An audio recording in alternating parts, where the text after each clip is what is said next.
Hello everyone, welcome back to the channel. In today's video, we are going to perform a manual blind SQL injection on the DVWA or DAM vulnerable web application at medium secret level. Before we go ahead, if you don't mind, please subscribe to my channel and give this video a thumbs up. It really helps the channel grow. So now, let's get started. As we know, unlike a classic SQL injection, blind SQL injection does not display query results directly on the web page. And this again makes such attack much more difficult and much more challenging. And we need to utilize different types of functions like Asaki. Asaki function can convert a letter to ASCII value. And also, for example, we can utilize the substring function to get the piece of letters of one specific string. So in summary, we can, play some kinds of a game. We will play game with a robot or the machine. Application is robot or machine, and the machine or application only replies with yes or no, true or false. Okay, so enough said. Let's head over to Kali Linux to go into practical stuff. Okay, first of all, we need to set the security level to medium, submit, and then we can go to the blind SQL injection section. We are presented with this job list. Unlike low security level, we cannot input user ID. We can only choose the ID from this list. Okay, submit. So if you think we cannot manipulate the input here, you will be wrong. And this is some sort of client-side control, which can be easily bypassed by proxy too, such as Burp Suite. Okay, so how to do? Let me show you the very basic steps.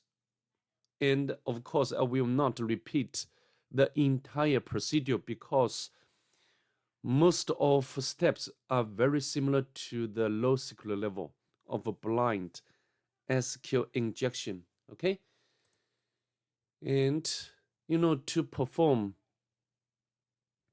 blind SQL injection at a medium security level, we need to use Burp Suite, and we can launch Burp Suite.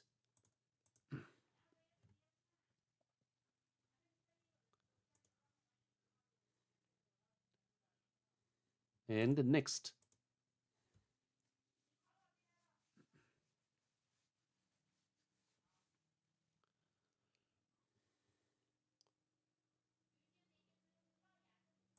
Make the window to be larger.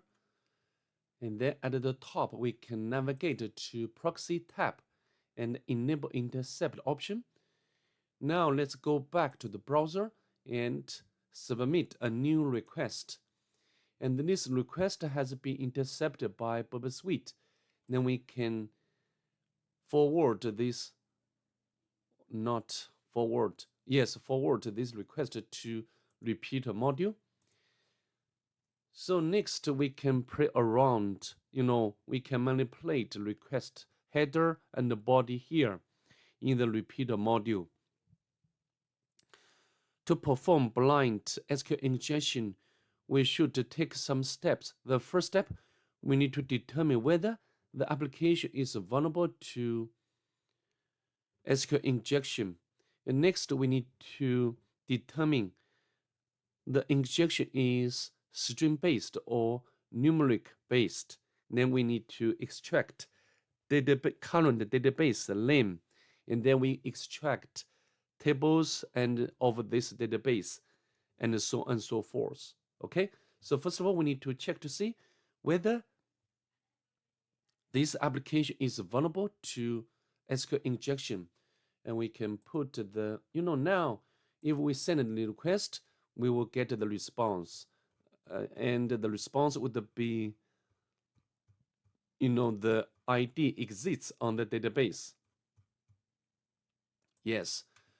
However, if we put the single quotes and submit, and we got error, so we are assuming, the database query would be like this one: select like a first name, this doesn't matter, second name. Although such information will not be displayed directly on the web page, but this doesn't affect the, back end query would be like this, and from like a user, a table, and where ID is equal to ID. This is the numeric based injection, and we can copy, and this is string based injection.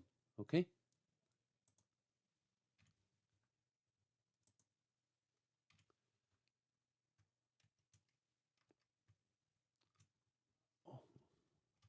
okay,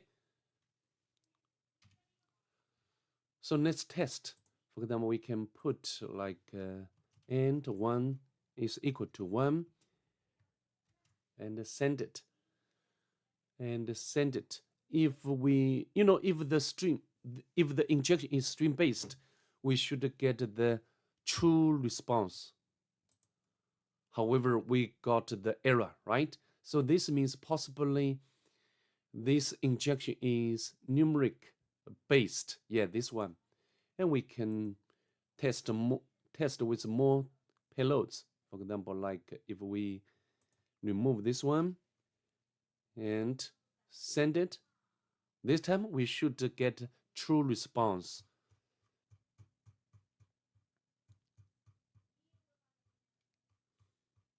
Yes, indeed. However, if you modify this from 1 to 2, of course, in this case, the condition would be false, and the entire result would be false. So we should get response something like is missing in the database. Scroll down.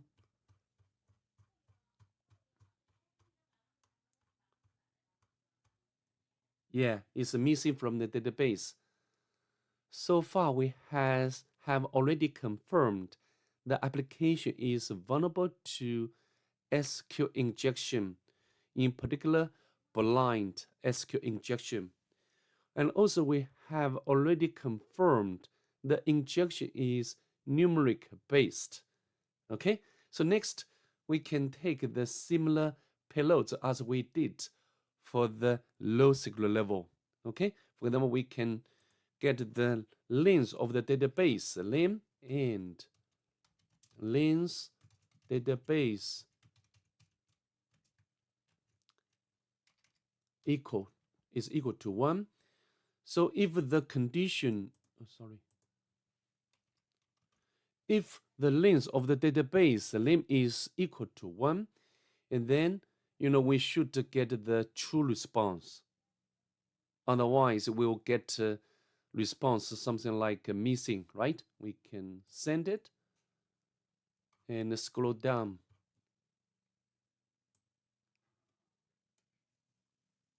Yes, it's missing.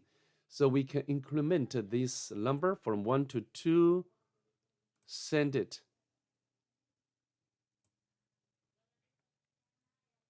Yes, missing. And for example, to 4, as we know, the database name is DVWA. We can send it one more time.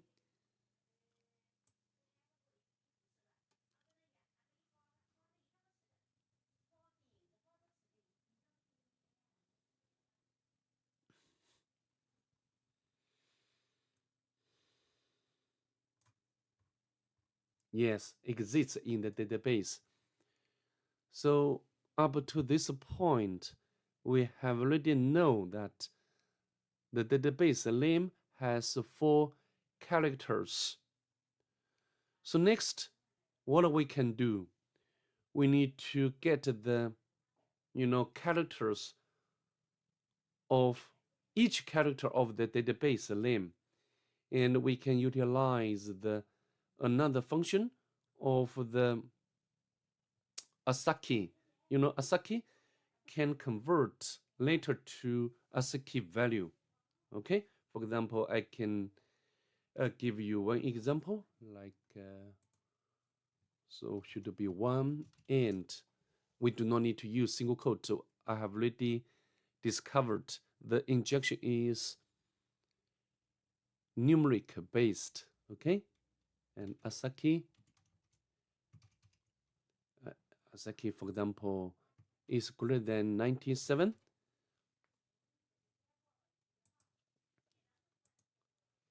And we can why? Insert should be insert substring,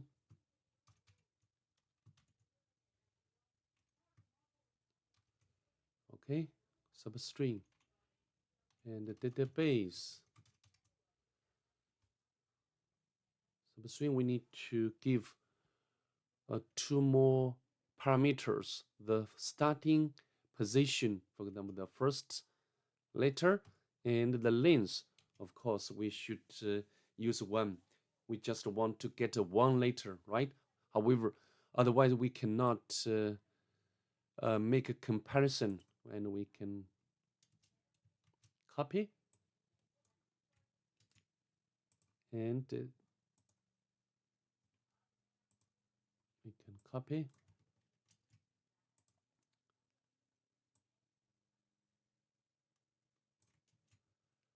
All right, so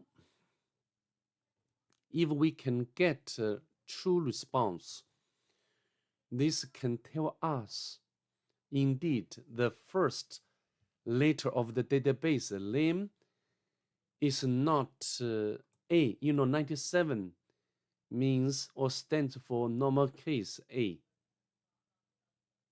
Okay, so let's send it. Oh, there was an error. Maybe we miss some parentheses. So the substring, maybe yes, we can copy.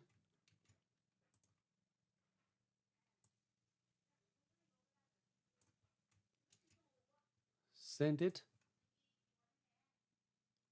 There is, why? Send it. Scroll down.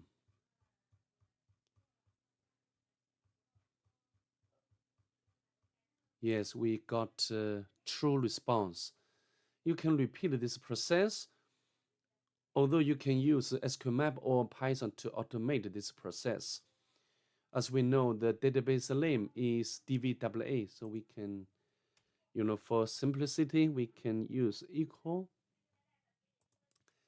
the ASCII value for the D is 100.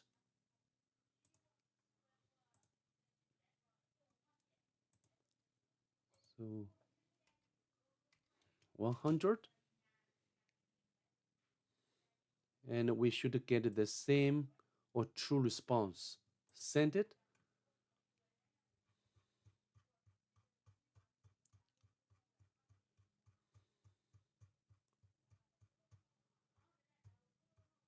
Yes, exists. So we can repeat this process to get the second letter of the database name, and the third letter, the fourth letter. And also we can take similar steps to extract table names, column names, and eventually extract actual data from the database. But just I mentioned at the very beginning of this video, I'm not going to repeat all steps. If you don't know how to do exactly still, you can go back to my another video of the low SQL level. Okay? So with that being said, that's pretty much it. I'd like to see you next. Bye. Have a good day, please.